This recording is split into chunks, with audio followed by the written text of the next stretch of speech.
बहन और भाइयों, असम की यह पावन धरा भारत की गौरव की पावन धरा है। विदेशी आक्रांताओं के साथ कैसा व्यवहार होना चाहिए,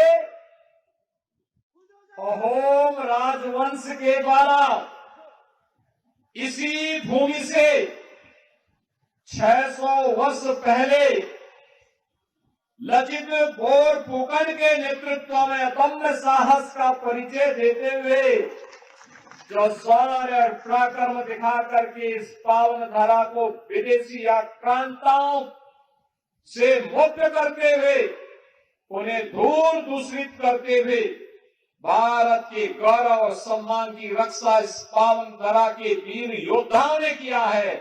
इस पावन धरा को कोटि कोटि नमन करते हुए मुझे आज गौरव की अनुभूति हो रही है।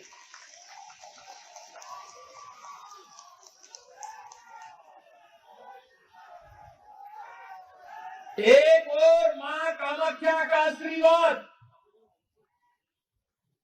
यहाँ के श्रमिकों और कामगारों की मेहनत और परिश्रम का परिणाम है कि यहाँ की चाय दुनिया के बाजारों में, दुनिया के घरों में लोगों को एक नई स्फूर्ति प्रदान करती है। तो दूसरी ओर संगीत और संस्कृति का अद्भुत संगम कैसे होना चाहिए, इसी पावन धरा के महासपूत भारत रत्न भूपेन हजारिका इसी पावन धरा ने देश को दिया था। याद करिए, ये वही धरा है बहन और भाइयों, जिस धरा ने देश को विपरीत परिस्थितियों में एक नई पहचान देने का काम किया। और वह पहचान है जिस पहचान के बल पर आज पूरा भारत गौरव की अनुभूति करता है। बहन और भाइयों, ये भारतीय जनता पार्टी की सरकार है, जिस सरकार ने आज इस पावन धरा से जुड़ी हुई इन विभूतियों को, उनके देश के प्रति योगदान को, असमिया संस्कृति को संरक्षण करने के कारण उन्हें सम्मानित करने का काम किया है। और उस परंपरा में याद करिए, आज के भारत के यशस्वी प्रधानमंत्री श्री नरेंद्र मोदी जी ने संगीत और संस्कृति के लिए असम के महानायक के रूप में भूपेन हजारिका को 2019 का भारत रत्न देकर के भारत रत्न की परंपरा को गौरवान्वित करवाया। स्वर्गीय अटल बिहारी वाजपेयी जी जब प्रधानमंत्री थे 1999 में,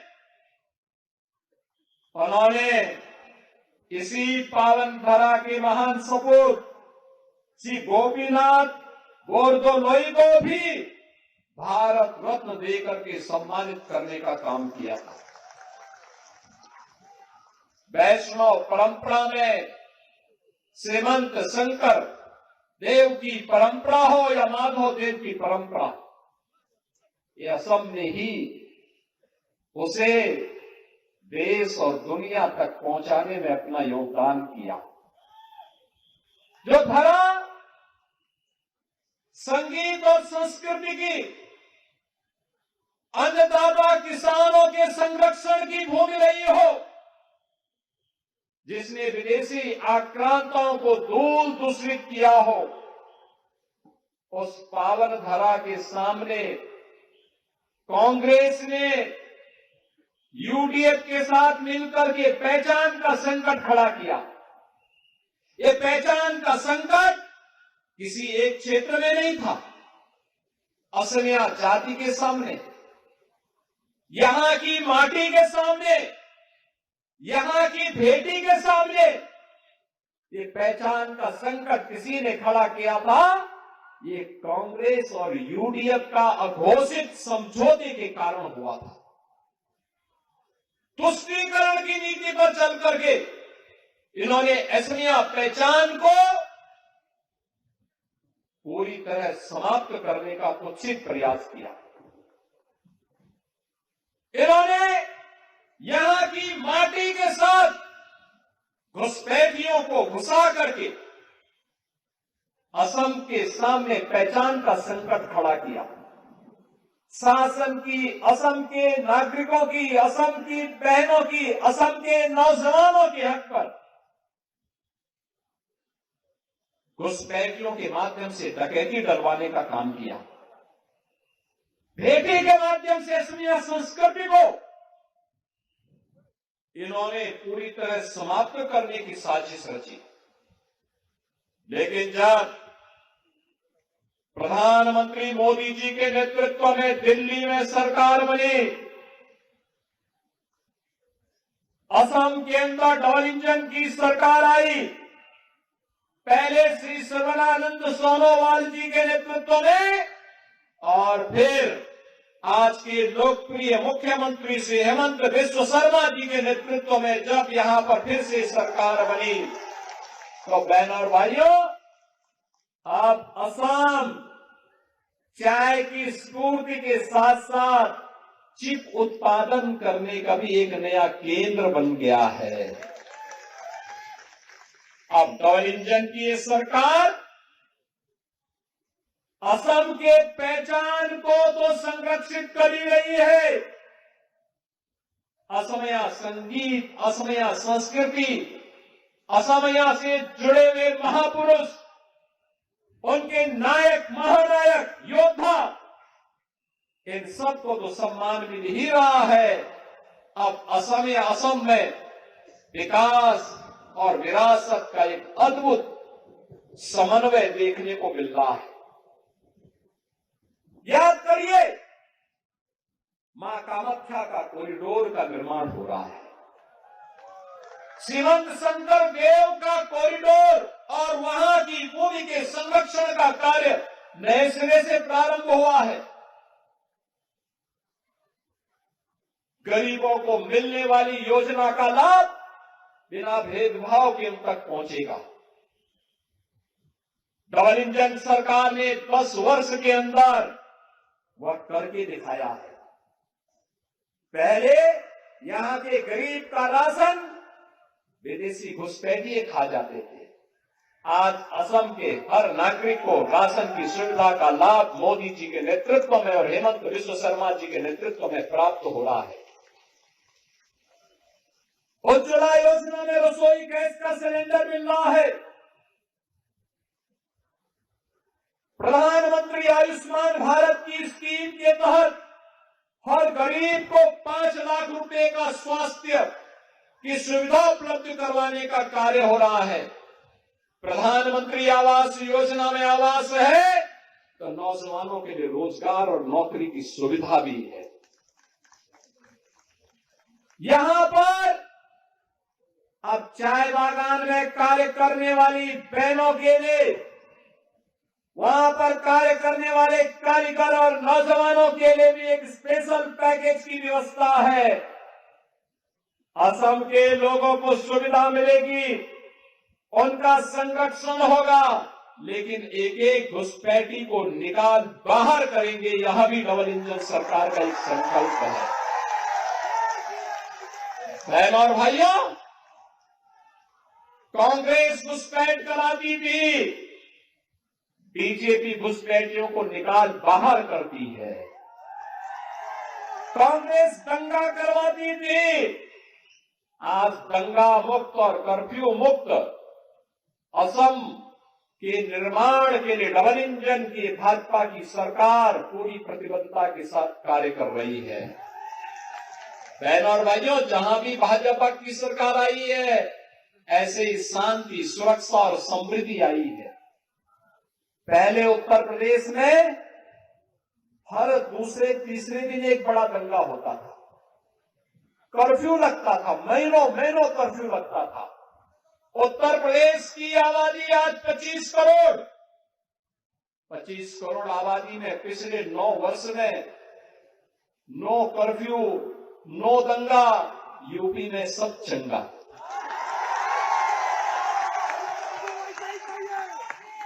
500 वर्षों में जो काम नहीं हो पाया, आज अयोध्या में से राम जन्मभूमि पर भगवान राम का भव्य मंदिर का निर्माण हो गया। भव्य राम मंदिर का निर्माण हो गया। वहां कोई उग्रवाद नहीं, कोई नक्सलवाद नहीं, किसी प्रकार का कोई अलगाववाद नहीं। और यहां तक कि सड़कों पर भी वहां नमाज नहीं पढ़ी जाती है।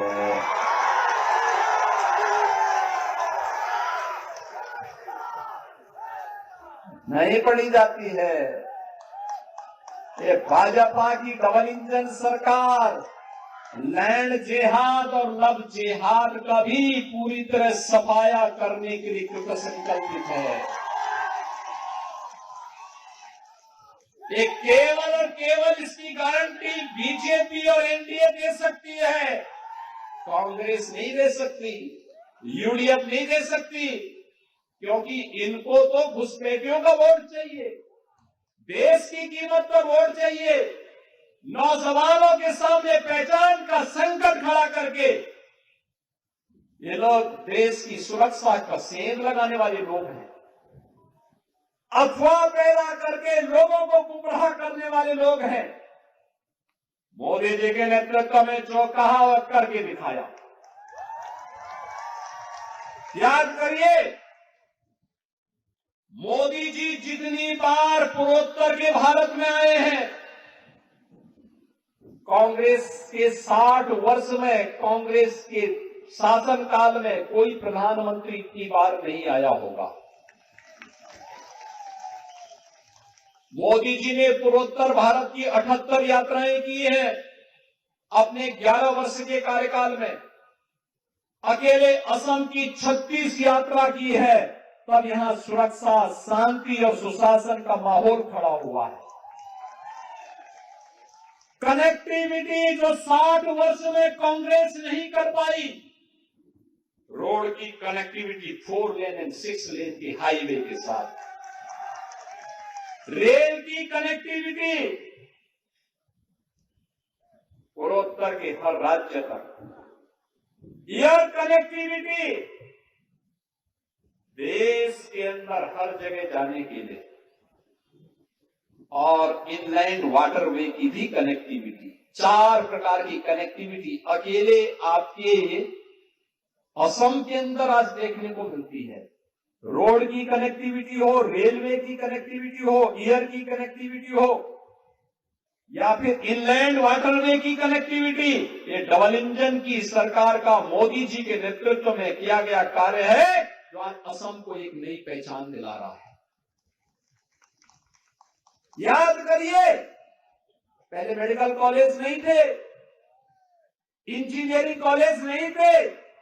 आज असम के अंदर ये डबल इंजन की सरकार ने मेडिकल कॉलेज भी बनाए हैं, इंजीनियरिंग कॉलेज भी बनाए हैं, एम्स भी बनाया है, एनआईटी दिया है, आईआईटी दिया है, आईआईएम दिया है, और वर्ल्ड क्लास संस्थान का एक केंद्र आज पूर्वोत्तर भारत बना है, असम बना है। पहले नौजवानों के हक पर घुसपैठिए काबिज हो जाते थे।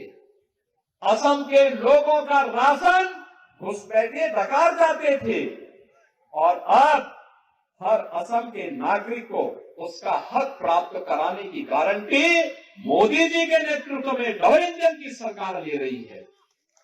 और इसीलिए तो मैं कहने के लिए आया हूं, अयोध्या में राम मंदिर का निर्माण और काशी विश्वनाथ धाम का भव्य निर्माण हो जाता है, तो मां कामाख्या का भव्य कॉरिडोर का निर्माण भी उसी भव्यता के साथ होना है। और इसकी गारंटी केवल और केवल डबल इंजन की भाजपा की सरकार दे सकती है, कांग्रेस नहीं देगी।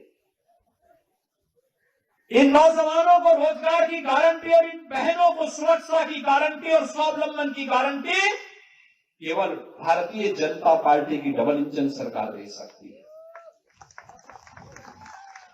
ये कांग्रेस और यूडीएफ नहीं दे सकती। ये लोग सुरक्षा में सेल लगाने वाले लोग हैं। घुसपैठियों को भारत की संस्कृति के साथ खिलवाड़ करवाने वाले लोग हैं। इन पे विश्वास नहीं किया जा सकता और इसीलिए मैं आप सबसे अपील करने के लिए उत्तर प्रदेश की धरा से विशेष रूप से असम की इस धरा पे आया हूं। आप सबसे विनम्र अपील करने के लिए हमारे यहां पर बरसोला से डबल इंजन की सरकार ने जो काम किया है उसके दम पर से हेमंत बिस्वा शर्मा जी को दोबारा मुख्यमंत्री बनाने के लिए और असम के अंदर बीजेपी की हैट्रिक लगाने के लिए सी ऋतुपर्ण शर्मा को इस विधानसभा क्षेत्र से प्रत्याशी बनाकर के उतारा है।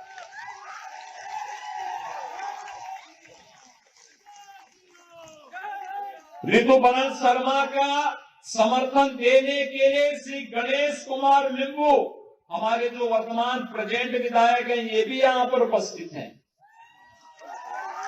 उनका आशीर्वाद है।